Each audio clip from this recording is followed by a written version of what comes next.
Bonjour chers élèves, donc aujourd'hui je vous propose la deuxième partie sur les ondes. Donc dans la première partie, on a traité tout ce qui concerne les ondes mécaniques et les ondes sonores. Donc aujourd'hui, on va s'intéresser aux ondes lumineuses. Donc qui dit onde lumineuse, bien sûr, dit lumière. Donc la lumière, il faut savoir qu'il y a une grande différence entre les ondes lumineuses et les ondes mécaniques et les ondes sonores.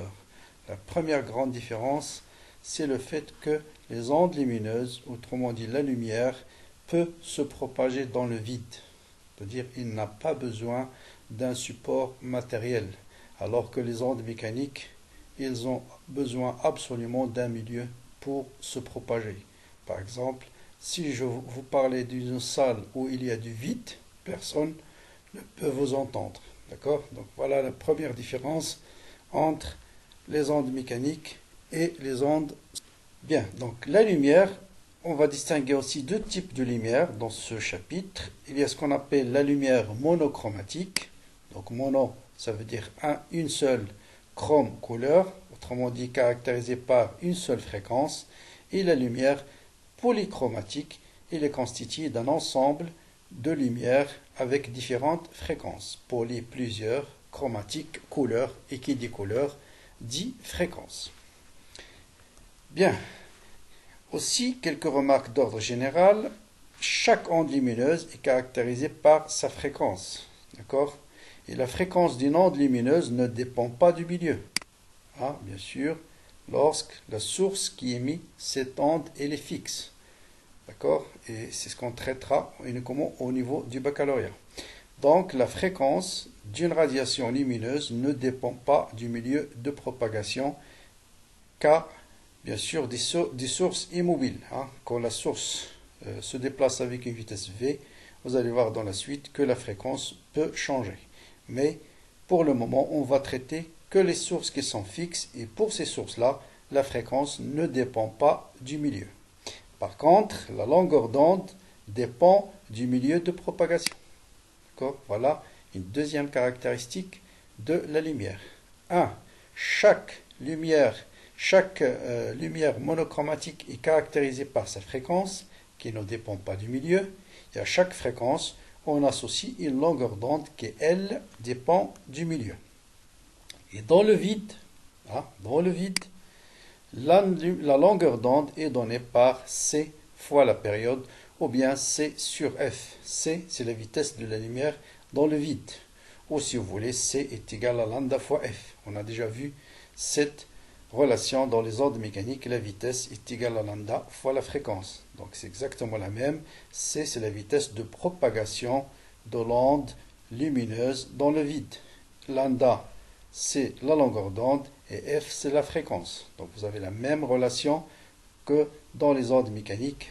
V est égal à quoi? Est égal à lambda fois la fréquence. D'accord? Bien sûr, ça c'est valable uniquement dans le vide. Si la lumière se propage dans un autre milieu, on va voir que la vitesse ne sera plus égale à c, mais sera égale à une vitesse qu'on va noter v, qui va dépendre de la nature du milieu. Avant de commencer la description des ondes lumineuses, voilà ce qu'on appelle le spectre électromagnétique. D'accord? Donc ça, c'est une échelle des longueurs d'onde croissantes. Ça, c'est une échelle des fréquences croissantes. Bien sûr, vous avez lambda, il est inversement proportionnel à la fréquence. Quand on parle des très faibles longueurs d'onde, ça lui correspond des grandes fréquences. D'accord? Et pour les rayonnements qui ont des hautes fréquences, on l'appelle les rayons gamma et les rayons X. Ça veut dire les rayonnements les plus énergétiques. De l'autre côté du spectre électromagnétique, il y a les rayonnements qui ont des grandes longueurs d'onde et des très faibles fréquences. C'est les rayonnements moins énergétiques, les ondes radio. Bien sûr, on reçoit les ondes radio. On ne craint rien parce qu'ils ne sont pas du tout énergétiques. D'accord? Et entre les deux, vous avez un petit domaine que l'œil humain peut percevoir, c'est ce qu'on appelle le spectre visible. Il est entre 400 nanomètres, la longueur d'onde du violet, jusqu'à 700 nanomètres, la longueur d'onde du rouge. Bon, le rouge, il commence à peu près de 600 jusqu'à 700 nanomètres. Donc ça, c'est le spectre visible. Et quand on parle de la lumière visible, on parle de ce domaine-là, entre 400 nanomètres et 700 nanomètres. Mais toutes les propriétés qu'on va traiter dans ce chapitre, ils sont valables pour tout le spectre électromagnétique. Première expérience qu'on va voir dans ce chapitre, c'est ce qu'on appelle la diffraction de la lumière. Donc, qu'est-ce que c'est que la diffraction de la lumière? C'est le phénomène qu'on observe lorsqu'on envoie un rayonnement lumineux monochromatique à travers une fente de largeur ou de diamètre ou de l'ordre de grandeur de la longueur d'onde. Donc si la dimension du trou ou bien du fil, ou bien un trou vertical, ou bien circulaire, ou bien horizontal, elle est de même ordre de grandeur que la longueur d'onde, on va observer un phénomène de diffraction. C'est quoi? Ce sont des taches dispersées sur un écran en face bien sûr de la fente qu'on a traversée par la lumière. D'accord? Et cette tache-là, c'est ce qu'on va appeler la tache centrale. Et vous voyez que plus on s'éloigne du centre, plus l'intensité de cette tache va diminuer. Donc c'est ce qu'on appelle le phénomène de diffraction. C'est l'expérience qui a permis de montrer justement montrer que la lumière se comporte comme une onde. Parce que ce phénomène, on ne peut pas l'expliquer, sauf si on admet que la lumière est une onde. D'accord? Donc le caractère ondulatoire a été mis en évidence par cette expérience. Et pratiquement dans tous les examens du baccalauréat, vous avez des questions sur les propriétés de cette expérience-là. D'accord? Donc on va voir quelles sont les choses vraiment à retenir concernant la manip de diffraction. Donc voilà ce qu'il faut retenir sur cette manip de diffraction. D'abord le schéma expérimental. Donc ça souvent on vous le donne, sinon c'est très facile à tracer. Vous avez la lumière qui arrive à travers un diaphragme. Ici vous avez une fente de largeur ou de diamètre petit a. Ensuite vous avez un écran qui est placé à une distance grande d. Et puis on trace souvent ici la tâche centrale et puis vous avez les autres tâches supplémentaires. Mais on s'intéresse souvent uniquement à la tâche centrale. Θ, c'est l'angle sur lequel on voit la moitié de la tâche centrale à partir du centre de la fente. Grand D, c'est la distance entre l'écran et la fente. Et petit d, c'est le rayon ou bien la moitié de la largeur totale de la fente centrale. Et vous avez deux formules vraiment à retenir. La première, c'est la suivante. L'ouverture, ou si vous voulez, l'angle sur lequel on voit la moitié de la tâche centrale, ce qu'on appelle θ, elle est proportionnelle à la longueur d'onde, inversement proportionnelle aux dimensions de la fente. Ça veut dire, si j'augmente la longueur d'onde, la tâche centrale va augmenter, la largeur va augmenter.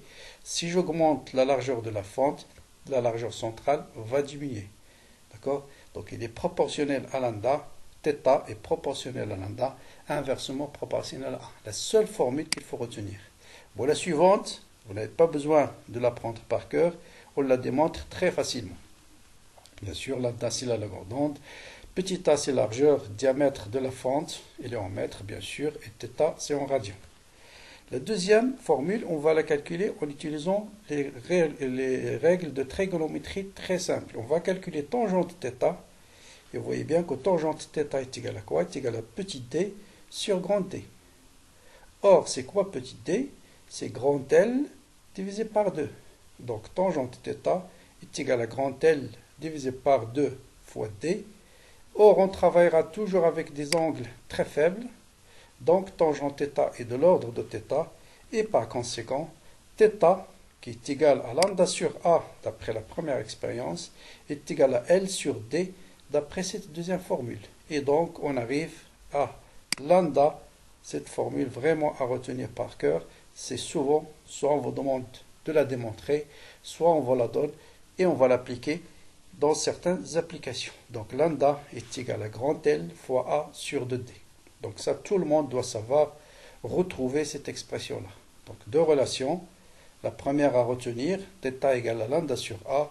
la deuxième à démontrer facilement en schématisant le diagramme de diffraction dans un brouillon rapidement, grand D, grand L, petit d et θ, et on utilise tangente θ. Bien.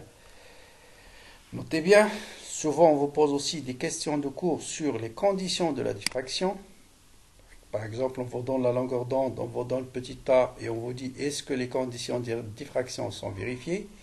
Pour y répondre, il faut que la fente doit être de l'ordre, le diamètre de la fente, ça veut dire petit a, doit être de l'ordre de grandeur de lambda, soit lambda, légèrement plus petit que lambda, d'accord? Et la lumière, bien sûr, il faut qu'elle soit monochromatique pour avoir un phénomène de diffraction.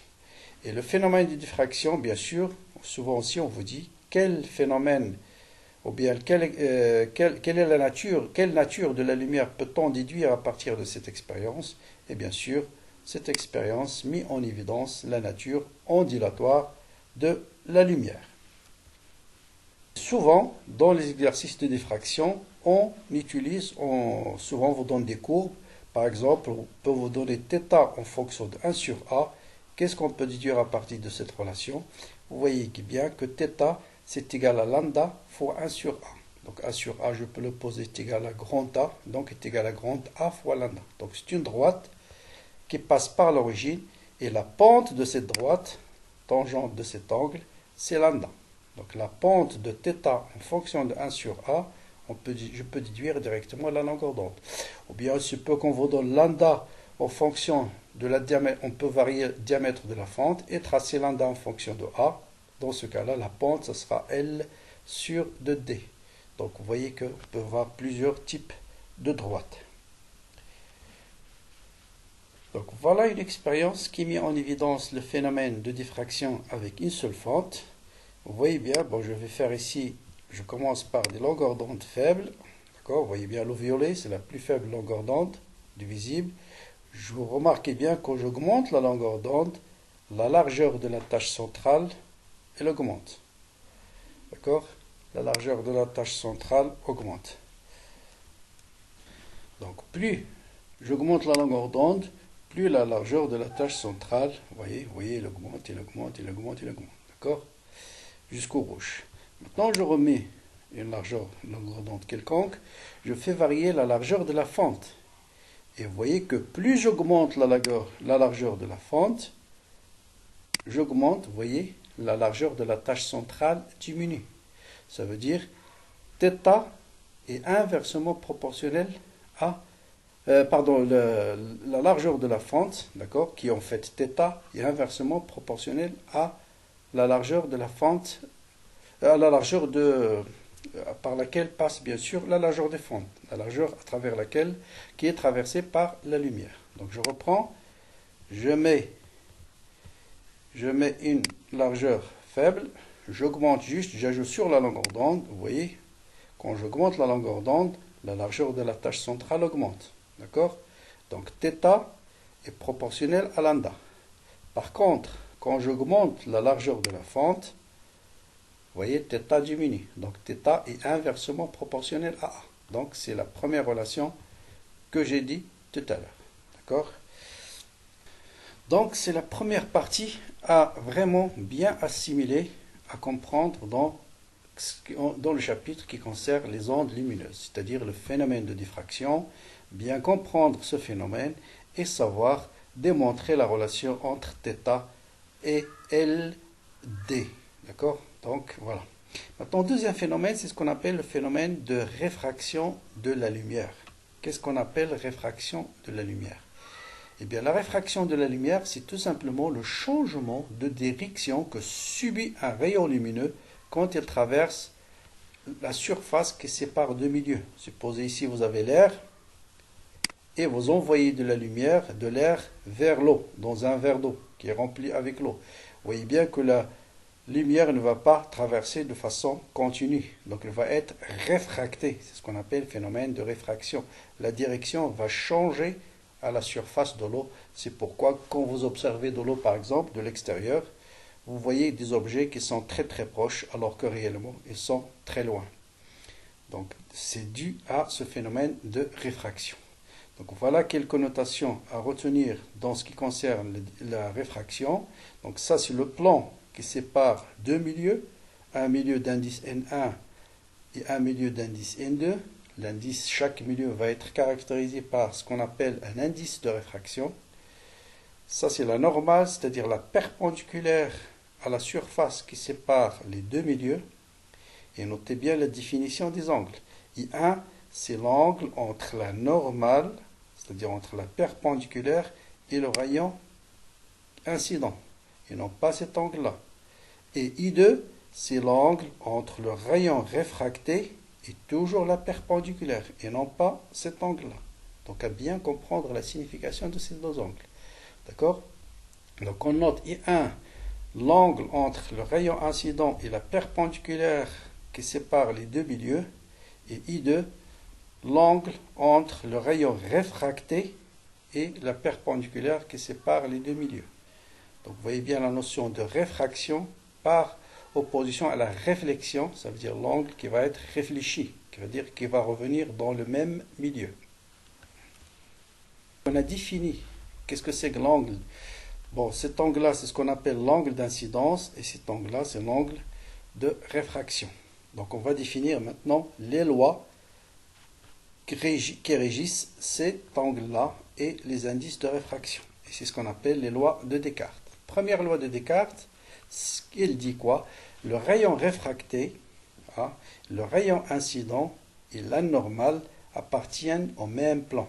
Ça veut dire si vous avez un rayon lumineux, il ne va pas réfracter dans une direction, dans un autre plan. Il va rester toujours dans le plan qui est défini par l'anormal et la perpendiculaire, c'est-à-dire le plan de l'ordinateur.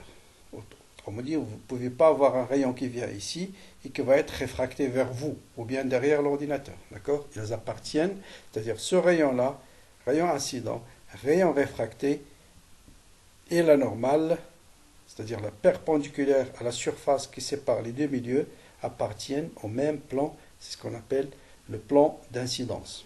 D'accord? Deuxième loi, qu'est-ce qu'il nous dit? Il nous dit tout simplement que ces angles-là ne sont pas définis arbitrairement. C'est-à-dire, si vous envoyez un rayon lumineux avec une incidence N1, vous connaissez la nature des deux milieux, vous pouvez déduire avec certitude l'angle que va faire le rayon réfracté avec la normale. Et cet angle-là, il est donné par ce qu'on appelle les lois de Descartes. N1 sinus I1, N1 c'est l'indice de réfraction du milieu 1, le premier milieu traversé par la lumière, multiplié par sinus I1, I1 c'est l'angle entre la perpendiculaire et le rayon incident, doit être absolument égal à N2, l'indice de réfraction de ce milieu, fois sinus I2. I2 c'est l'angle entre le rayon réfracté et la perpendiculaire. Bon, des fois on le note sinus R. Peu importe, l'essentiel, sinus cet angle. Je peux l'appeler θ, gamma, ce que vous voulez. Si je l'appelle gamma, ça sera sinus gamma. Il ne faut pas prendre les formules par cœur. Il faut comprendre la signification de chaque angle. Et on peut avoir deux cas possibles. Soit N2 supérieur à N1, soit N2 plus petit que N1. Si l'indice de réfraction de ce milieu est plus grand que l'indice de réfraction du premier. C'est le cas par exemple lorsqu'on passe de l'air vers l'eau. Ça veut dire quoi? Si N2 est supérieur à N1. Donc ça veut dire qu'on doit avoir sinus I2 plus petit que sinus I1. Autrement dit, puisque sinus est croissante, I2 doit être plus petit que I1. Donc l'angle I2, voilà l'angle I1 entre la normale et le rayon incident. Donc le rayon réfracté doit faire un angle I2 qui doit absolument être plus petit que I1. Donc si je passe d'un milieu d'indice de réfraction vers un milieu d'indice plus grand, le rayon se rapproche de la normale. Il se rapproche de la normale.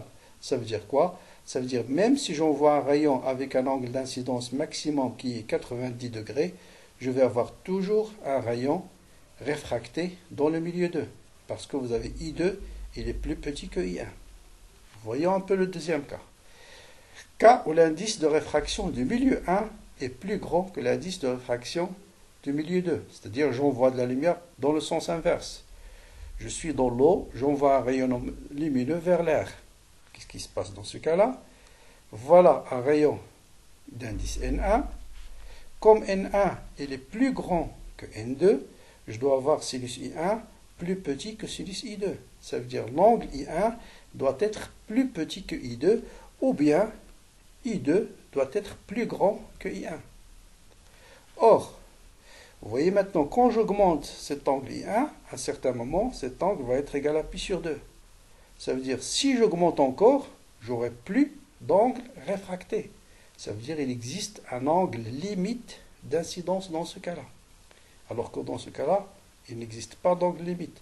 Quel que soit l'angle, même si j'envoie un rayon vers cette direction, c'est-à-dire tangent à la surface de séparation, il va être réfracté vers un angle maximum qu'on appelle angle limite, θ limite. Donc l'angle de réfraction limite, c'est lorsque I1 égale à pi sur 2. Et donc on peut le calculer, c'est sinus θ limite égale à N1 sur N2.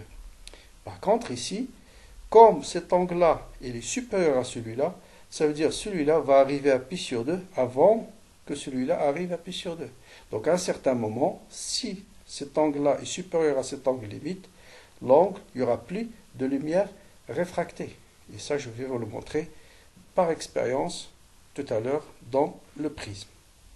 D'accord? Est-ce que c'est bien compris ces notions de les lois de Descartes? C'est extrêmement simple. Ils vous disent N1 sinus I1 égale N2 sinus I2. Maintenant, si vous avez compris, si j'envoie un rayon maintenant perpendiculaire à la surface qui sépare les deux, quel sera l'angle que va faire ce rayon lumineux avec la normale? Une minute de réflexion. Eh bien, pour y répondre, vous appliquez les lois de Descartes. Gn1 est égal à 1 si je suis dans l'air. Sinus I1, c'est l'angle entre le rayon incident, qui est celui-là, et la normale, qui est confondue avec le rayon incident. Ça veut dire I1 égale à 0. Or, sinus 0 est égal à 0, doit être égal à N2 sinus I2. Ça veut dire sinus I2 égale à 0, et donc I2 va être aussi égal à 0, et donc le rayon ne va pas subir de réfraction. Donc il va continuer son chemin tranquillement. Donc uniquement si le rayon est perpendiculaire au plan qui sépare les deux milieux. Voilà ce qu'on appelle les lois de Descartes. Maintenant on va voir un autre phénomène de la lumière, c'est ce qu'on appelle le phénomène de dispersion. Mais avant cela, on va expliquer toutes les relations concernant le prisme. Donc un prisme, c'est ça, il est sous cette géométrie-là, formé par un milieu d'indice n, par exemple le vert. Et quand j'envoie un rayon lumineux à l'incidence sur la première surface, vous appliquez les lois de Descartes tout simplement. Vous calculez d'abord l'angle R en appliquant les lois de Descartes, c'est-à-dire N1 qui est égal à 1 fois sinus I1 est égal à N sinus R. Par exemple, pour le vert, vous connaissez l'indice de réfraction, donc faites l'application numérique, vous allez déterminer R. Donc vous connaissez ce rayon-là. Ensuite, le rayon va continuer son chemin à l'intérieur du verre. Il arrive ici. Vous tracez la perpendiculaire. Et c'est quoi l'angle d'incidence maintenant sur ce plan-là? L'angle d'incidence, c'est quoi? C'est l'angle entre la normale et le rayon incident. Donc voilà le rayon incident maintenant sur cette surface-là. Voilà le rayon réfracté. Et j'applique exactement la même chose. Donc je dois avoir cette fois-ci, voilà le milieu 1, voilà le milieu 2. Donc je dois avoir n sinus R', n fois sinus I1 est égal à n2 qui est égal à 1 fois sinus I'. Vous voyez? Donc vous appliquez les règles, les lois de Descartes cette fois-ci. Ici, c'est les lois de Descartes entre le milieu d'indice 1 et le milieu d'indice n. D'accord? Donc en fait, on a fait ça. Première surface, deuxième surface. Je suis passé d'un milieu d'indice 1 à un milieu d'indice n. Donc j'ai 1 fois sinus I est égal à n sinus R. Et après, je passe d'un milieu d'indice n sur l'autre surface à un milieu d'indice 1. Donc voilà voilà le milieu 1, voilà le milieu 2. Et pour l'autre surface, voilà le milieu 1, voilà le milieu 2. Donc j'ai n sinus R' est égal à sinus I'. D'accord? Après, bien sûr, on va voir quelle est la relation entre R, R' et A. Donc ça, c'est d'abord le principe du prisme. D'accord? Donc vous voyez bien que cette fois-ci, quand je passe d'un milieu d'indice plus grand à un milieu d'indice plus petit, donc il va y avoir un angle limite. Donc on n'a pas toujours un rayon qui va être réfracté mais il se peut que pour certains angles, ce rayon-là va être réfléchi sur cette surface-là. D'accord?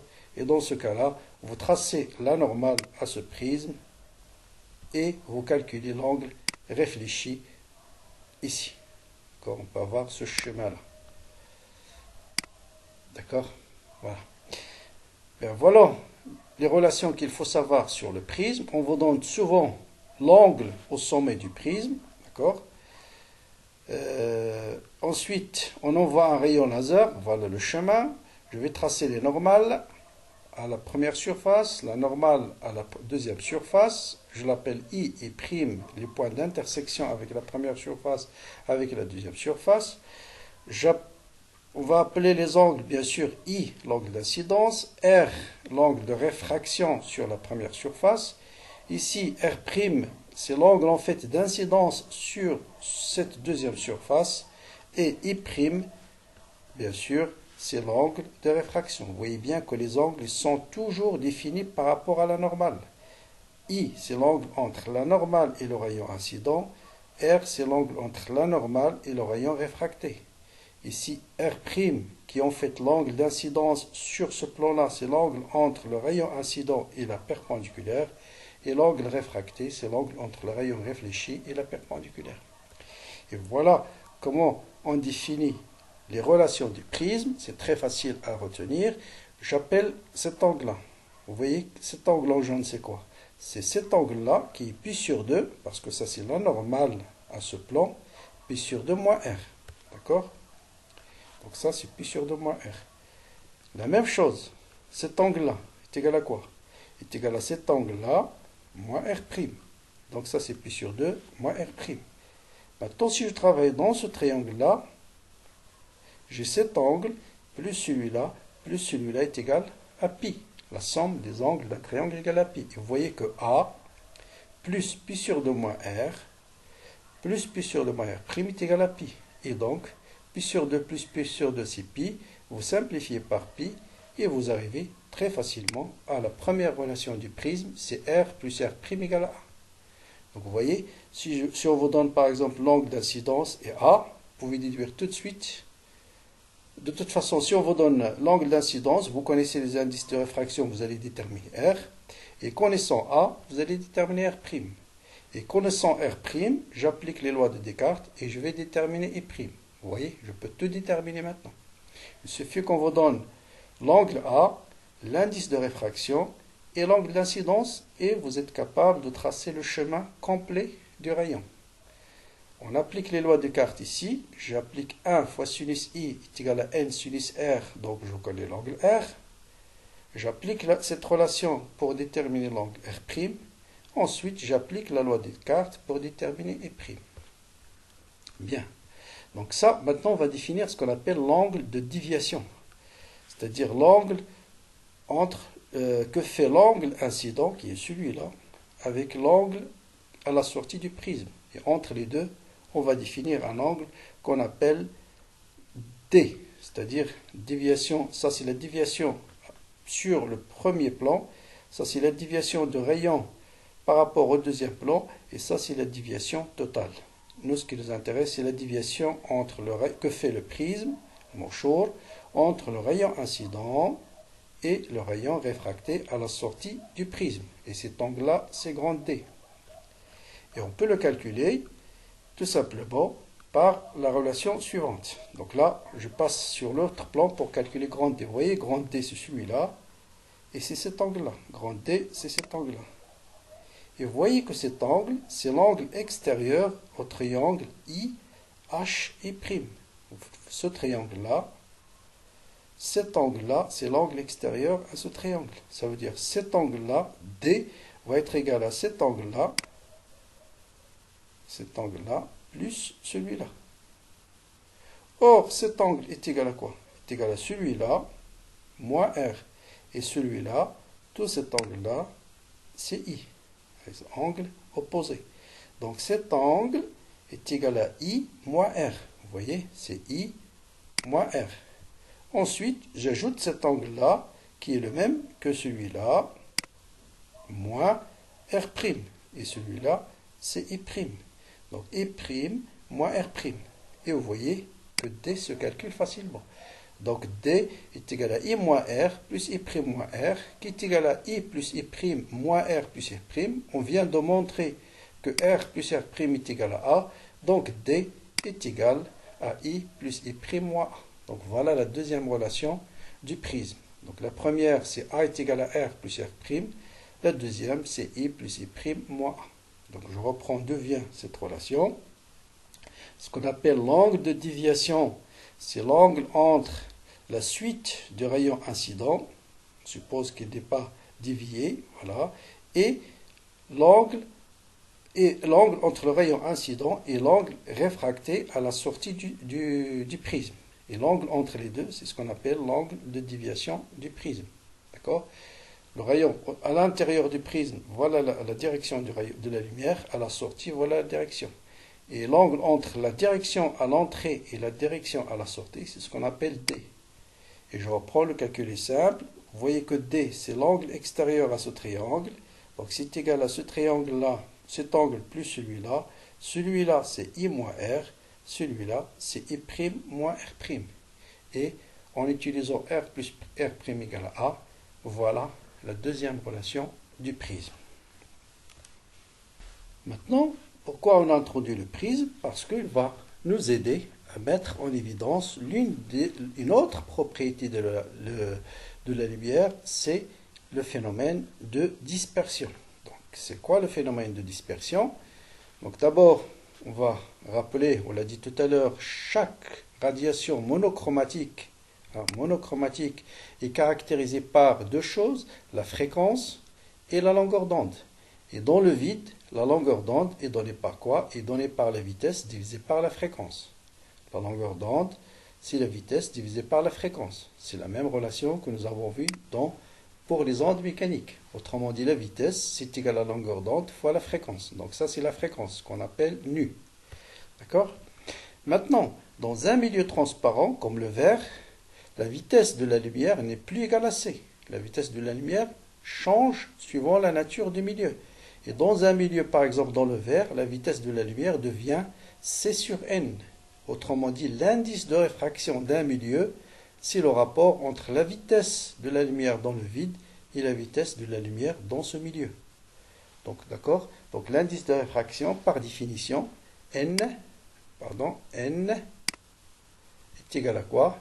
Est égal à C sur V. On peut définir, c'est ça la définition de l'indice de réfraction.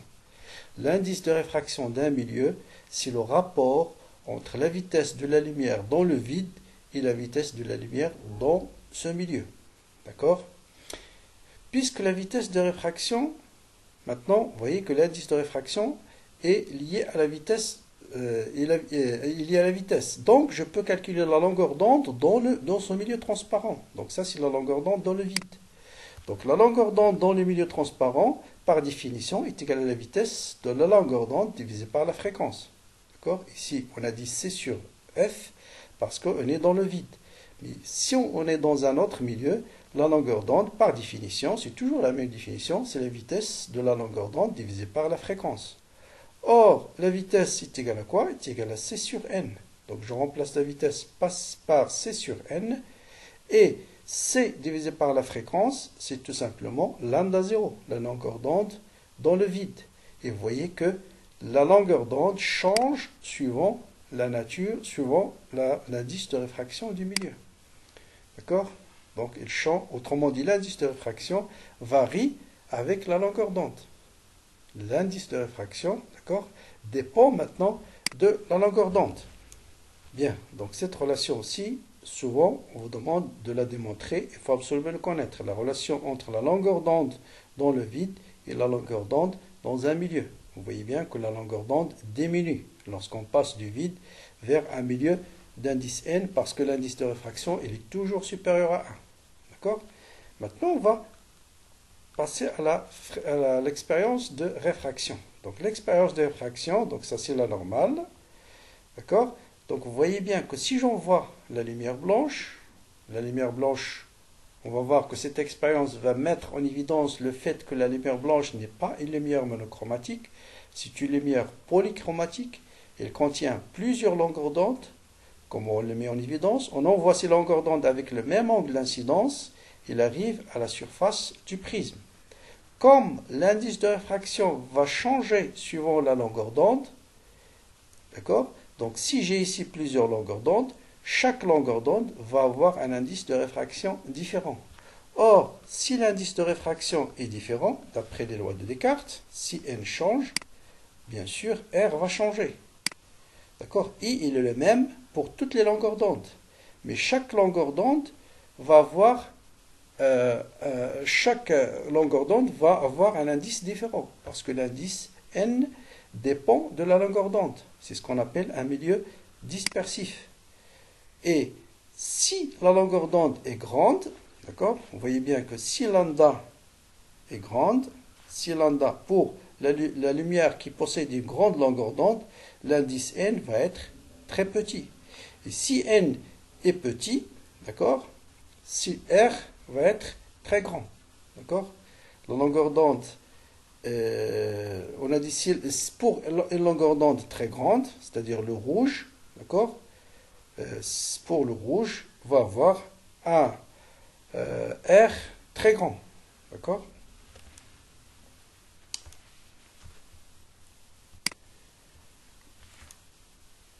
Bon, je reprends, d'accord? Donc, vous voyez maintenant que N, l'indice de réfraction, dépend de la longueur d'onde. Prenons par exemple la lumière rouge. La lumière rouge, c'est la lumière qu'on a dit tout à l'heure qui a la plus grande longueur d'onde de la lumière visible. Ça veut dire l'indice de réfraction est le plus petit. Or, vous avez sinus I est égal à n sinus R. I, il est le même. Donc, si N est faible, ça veut dire R va être grand. Donc, c'est la lumière rouge qui va avoir le plus grand rayon réfracté. Et vous voyez bien que c'est elle qui a le plus grand rayon réfracté. Par contre, si vous prenez le violet a la longueur d'onde la plus faible, donc son indice de réfraction va être le plus grand, et donc ce rayon de réfraction va être le plus petit. Et vous voyez bien que le violet a le rayon de réfraction le plus petit. Et donc la lumière qui était polychromatique, la lumière blanche, qui était blanche dans l'air, va se scinder aux plusieurs rayons réfractés. Chaque longueur d'onde va avoir un angle de réfraction différent, et c'est ce qu'on appelle le phénomène de dispersion. Donc le vert disperse, d'accord, la lumière, et on obtient un spectre, ici le rouge, on obtient toutes les différentes longueurs d'onde que contient la lumière blanche. Donc voilà ce qu'on appelle le phénomène de dispersion. Donc un milieu est dit dispersif si son indice de réfraction dépend de la longueur d'onde. Notez bien la fréquence L, elle est la même. Dans le vert, la fréquence du rouge ne change pas, mais sa longueur d'onde change. Et si la longueur d'onde change, l'indice de réfraction change. Et si l'indice de réfraction change, le rayon de réfraction va changer. Et donc, on aura un phénomène de dispersion. Maintenant, qu'est-ce qui se passe si je refais la même expérience, mais au lieu de la lumière blanche, j'envoie un rayonnement laser. D'accord? Voilà, j'envoie un rayonnement laser sur un prisme. Vous voyez bien que le rayon, on n'obtient pas de phénomène de dispersion. C'est l'expérience qui montre justement que le rayonnement laser est un rayonnement monochromatique. Il est formé par une seule longueur d'onde. Donc vous allez voir un seul indice de réfraction pour cette lumière et donc un seul angle de réfraction sur cette surface-là. Donc voilà l'angle d'incidence, voilà l'angle de réfraction sur la première.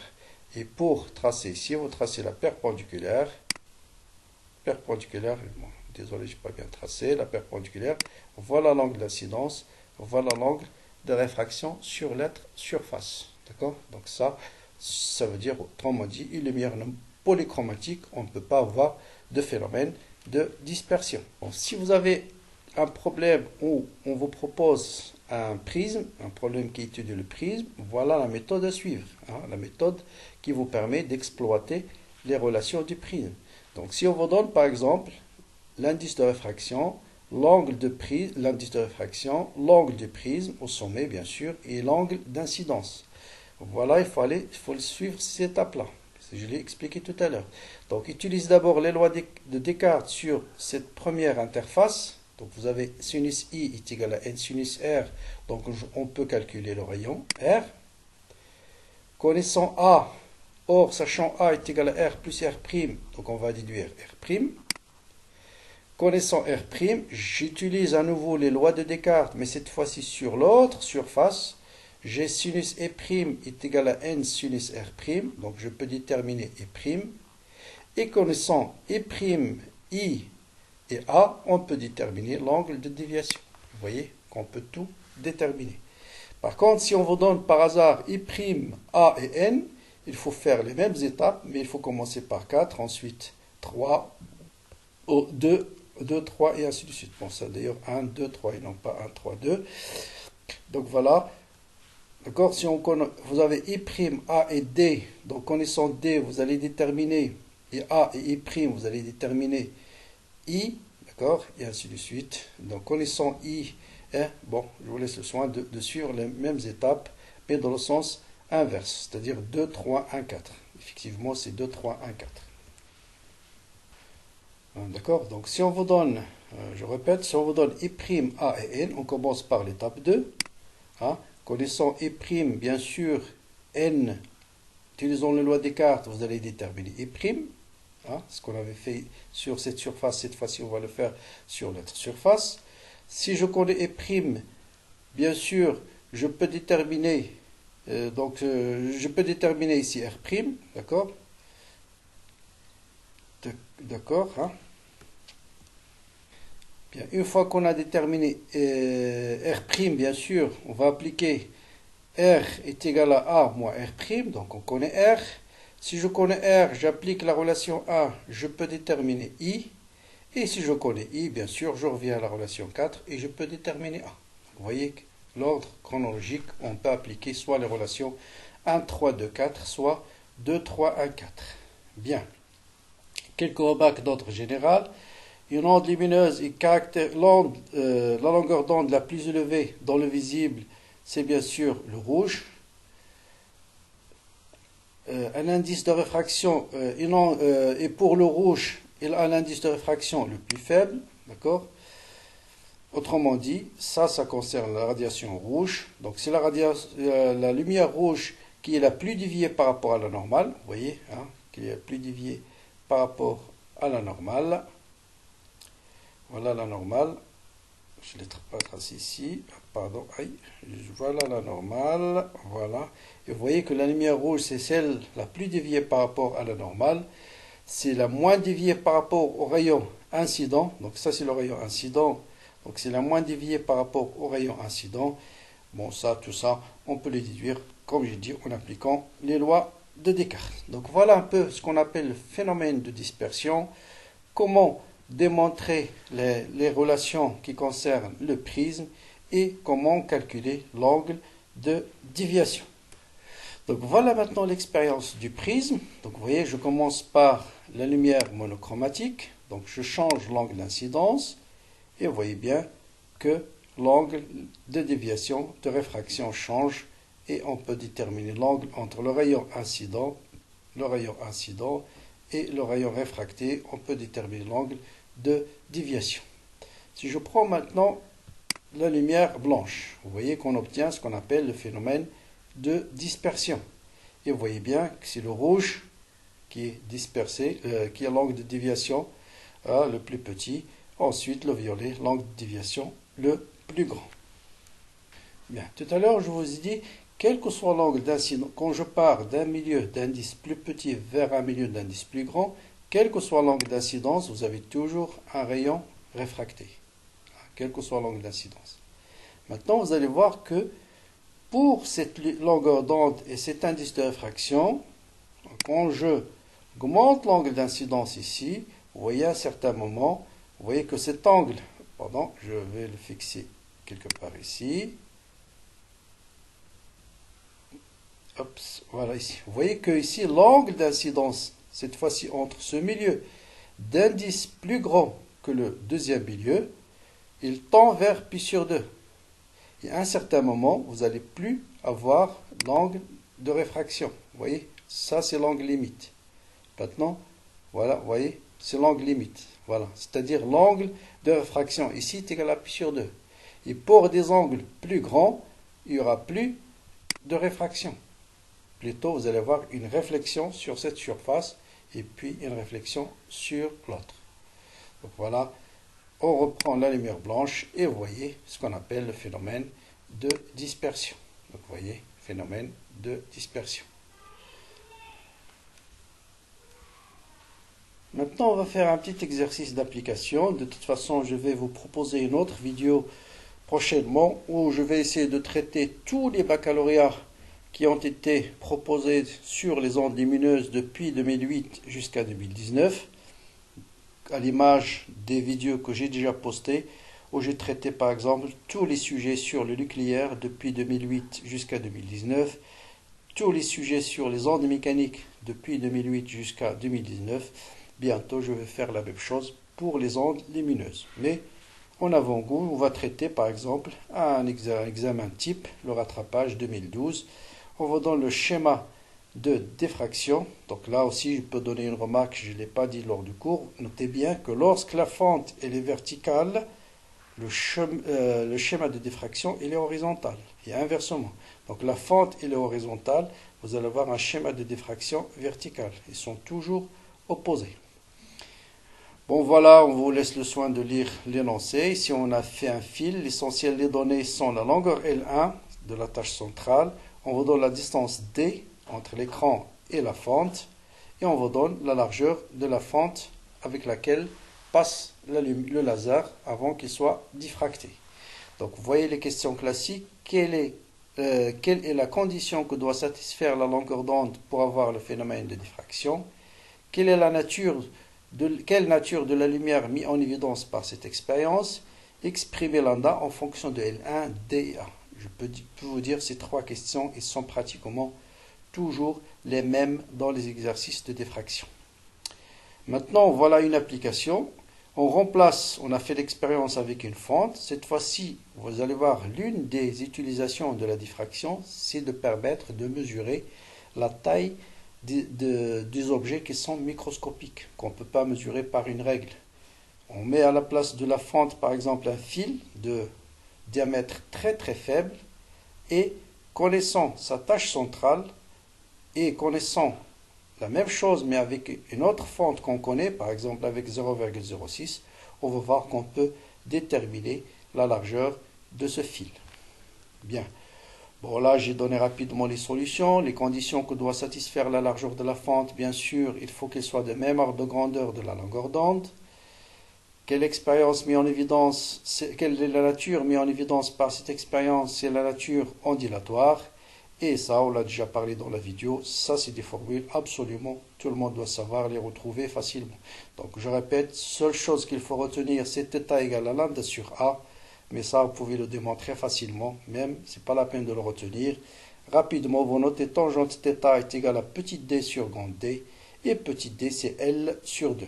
Voilà, des fois on l'appelle L1, on peut le noter ici grand D, ici petit L, faites attention, c'est pour ça, il ne faut pas apprendre les formules, il faut savoir les retrouver. Et faites une application numérique, vous allez déterminer lambda égale à 700 nanomètres. Vous voyez, très classique. Maintenant, on remplace la plaque par un autre fil de diamètre inconnu. Et on connaît, par expérience, on va déterminer le diamètre de la tâche centrale et on va déduire le diamètre de ce fil. Bon, il suffit d'écrire la relation lambda est égale à L1 fois A sur 2D sur la première expérience et qui est égal à lambda fois L2 sur 2D fois D pour la deuxième expérience. Donc petit a pour la première expérience et L1 c'est la tâche de la largeur centrale qu'on avait obtenue. Et dans la deuxième expérience, on a remplacé petit a par petit d et la tâche centrale a changé et on a mesuré L2. Bien sûr, on utilise le même laser, même dispositif expérimental, c'est-à-dire la distance entre l'écran et la fente, elle est la même. Bon, on va faire le rapport entre les deux relations et on va déduire D est égal à 2 fois grand D fois lambda sur L2. Donc lambda, on connaît déjà d'après la première expérience. Faites l'application numérique et vous allez trouver 75 micromètres. Alors, notez bien ici, on peut répondre à la question sans même connaître la longueur d'onde. D'accord? Vous voyez juste, il suffit de vous dire, on utilise le même rayon laser, et je fais dans ce cas-là, L1 fois A sur 2D est égal à L2 fois petit d sur 2D. On simplifie par les 2D, et vous allez voir L1 fois A est égal à L2 fois D. D'accord? Et donc, connaissant L1, L2 et petit a, je peux déduire petit d. Donc voilà pour ce cours sur les ondes lumineuses. Donc, essayez de bien préparer les ondes, surtout pour cette année 2019, parce que le baccalauréat va être essentiellement sur la première partie. Donc, vous êtes sûr à 99,99% d'avoir un exercice sur les ondes. Donc, bon courage. J'attends vos commentaires. Bien sûr, partagez au maximum la vidéo avec vos amis. Et si certains ont des questions, ils peuvent me l'indiquer par commentaire ou m'envoyer des messages. Et on peut organiser, bien sûr, une séance live pour répondre à vos questions. Bon courage et à très bientôt.